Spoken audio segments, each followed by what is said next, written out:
Hey guys, a little bit of an intro to this week. It's going to be a short week, quick install on the new parts that I'm throwing in there. But I just wanted to give you guys a heads up. On the weeks coming up here, we'll have some updates that are a little bit more in depth, a little bit more worthwhile, things like that. When we're dealing with this budget, you can only get so much in there when you're trying to make sure that you have some money for these bigger ticket items down the road. So just wanted to throw that out there for now. I've got a lot of the other projects coming around the shop here that I really hope to make some more progress on. I've got the rock bouncer hanging around there. I still hope to make some good progress on that soon once I get some axles being built. I've also got the Rexo sitting right over here, and so there's a lot of projects in the shop. I'm hoping that I'm going to start getting to a point in time here where I can start throwing a lot more effort and work into these projects. I've just been super busy, and I do have a pretty hectic work schedule for the next month or so. So I'm still working on all this stuff, trying to get motivated to get more and more done. I need to get my shop cleaned up though, because that's something that is holding me back for sure. So anyway, just wanted to throw this in before the video. I'll get right into it now. This will be week 21, and we're going to do a little bit more transmission upgrades in the Poison Spyder Wraith. We've been working on the last couple weeks on installing the new brushless system into the Poison Spyder Wraith. We went with the Rock 412 3100 kV motor in this thing. Now that motor's got a lot more power and can easily strip out the 48 pitch spur gear that I've got and currently installed on the transmission that came out of that truck. Now next to the transmission here, you'll see another transmission. This is a completely bomb-proof transmission that I've built up and used in a couple of vehicles in the past, and I've done videos on this entire build-up of this transmission previously. So if you want to look back at those, you can see all the details that went into putting this transmission together. However, the main thing that I want to talk about is the spur gear and top shaft assembly that is in that transmission. Now, what we've got in there is we've got the supershafty.com Beefy top shaft. Now this is a larger diameter top shaft that also uses a larger cross pin, and it's got a larger diameter to allow you to use the slipper system that goes on the Traxxas / two-wheel drive. This is the slipper from Robinson Racing. It's the stage 3 that they have.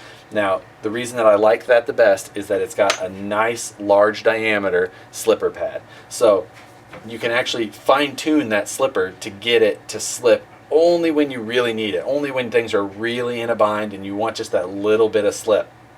You can't do that with the stock axial one. It's either kind of an all or nothing thing by the time you run any big power.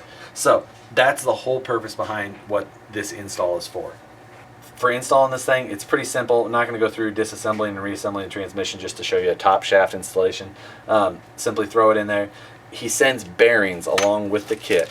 Now, those bearings are to be used as spacers, so don't get that confused. They're just a spacer that he was able to source economically. So that's the reason for that.